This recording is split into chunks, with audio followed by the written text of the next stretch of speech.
Hey folks from Assembly Hall, this is the IU SportCom postgame. I'm Jimmy Cavanaugh, joined by Will Chukerman. We just bore witness to another IU victory, 75-70 over Michigan State. The Hoosiers run to 18-2, 6-1 in conference, their best start, Will, in 20 years. It was a big game. As Greg Anthony pointed out in the game, or actually in the post-game show, that this had the execution of a Final Four quality game between Indiana and Michigan State. And of course, Tom Crean's going to say in the post-game like he did, I hope so. But this was a game back and forth the whole game. And Michigan State really showed that they're one of those top teams in the Big Ten, even with Keith Appling struggling as much as he did today. Yeah, Keith Appling wasn't spectacular, but for the most part, this game was. It's an outstanding first half.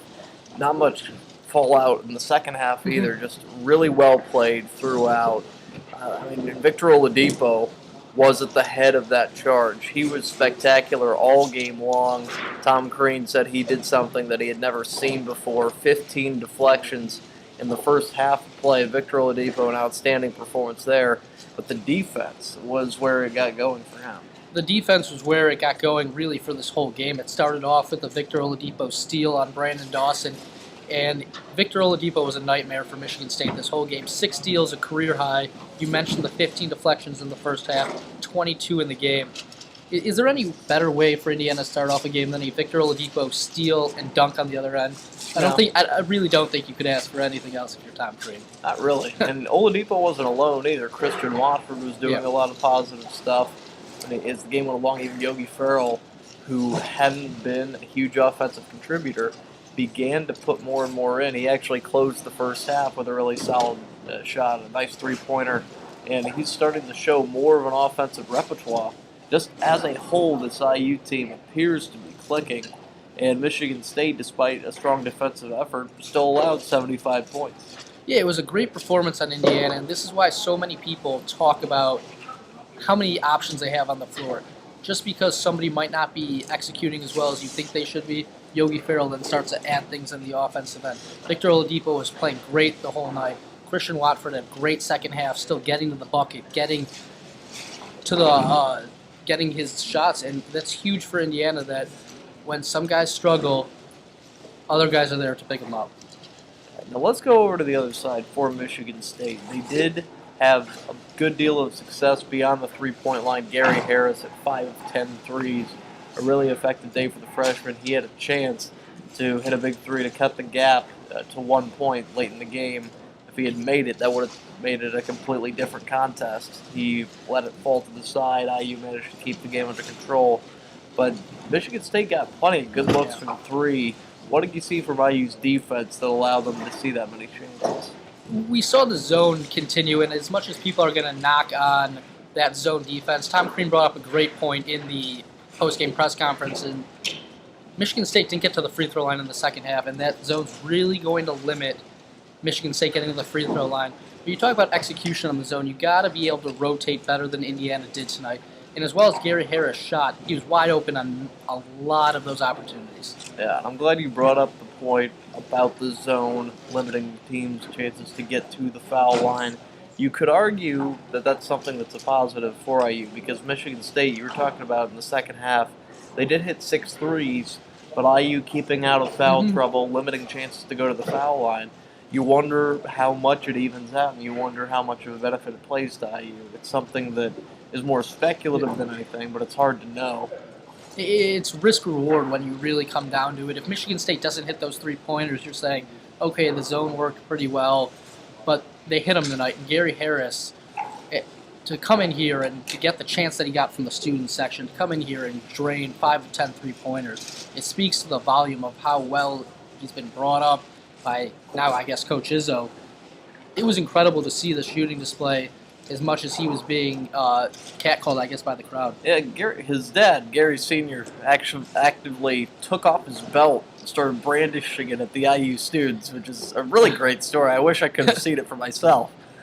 He was incensed. He was displeased at the chance that his son was getting from the IU student section. What else do you expect, though?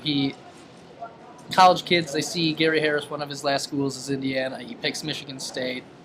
Yeah, 21 points for him on the day. But you get back to IU, get back to Victor Oladipo, 21 points for him as well. Maybe putting his name back in the National Player of the Year consideration. He didn't get even on the national watch list a couple weeks ago when the list was put out. This is the CBS prime event game, the noon marquee slot, and Victor Oladipo came out and put on a clinic. Will, what do you think this does for him moving forward, just as far as publicity goes? It's incredible the conversations we've been having about Victor Oladipo. To start the season, not many people saw him as a possible draft option. Then it got to the middle of the season, or not the middle of the season, we got into the season, people said, you know what, I could see him getting drafted. Now it got to how high in the first round, and now it's where in the Player of the Year discussion is he? I don't think you can say many players are on the same path that he's on, and the way we've seen him improve from freshman year to now, you can only really see his ceiling higher and higher. You can't see his game topping out at this point. How good of a jump shot he had another three-pointer, 8 of 12 from the field. Spectacular season so far, and I'm just amazed how he's taken it in stride.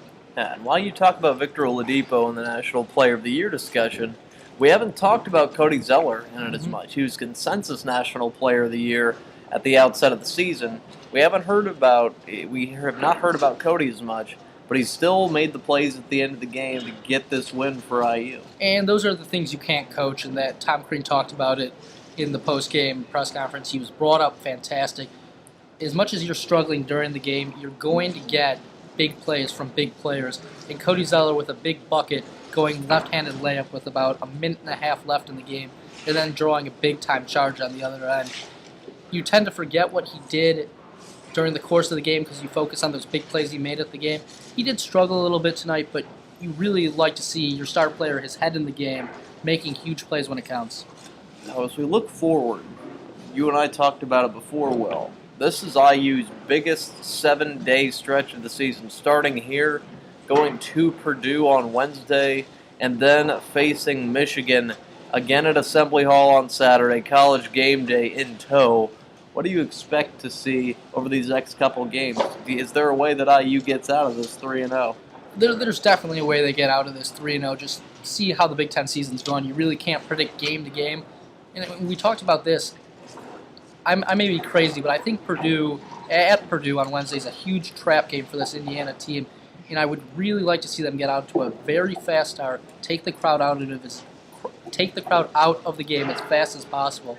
Because I think that could be the game where you slip up. I know a lot of people are concerned about facing Michigan.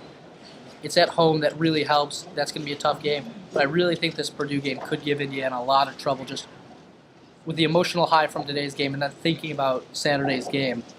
You never know, though. Yeah, always hard to take the crowd out of it at Mackey Arena, but again, if you're looking to go 3-0, you have to start with a win. That's exactly what IU did here today, and they'll look to take that forward from here on out. That's about all the time we have. Will, any final thoughts as we take this thing off? Final thoughts is, if this was executed like a Final Four game, I'm really looking forward to this NCAA tournament down the line. I know it's a little bit down the line, but today was definitely a fun game to watch. Yeah, strong season of college basketball thus far, and we've got plenty of time left. For Will Chukerman, I'm Jimmy Cavanaugh. Again, thank you for watching the IUSC post game. Good night, travel well, folks. Thanks for watching. We will catch you next time.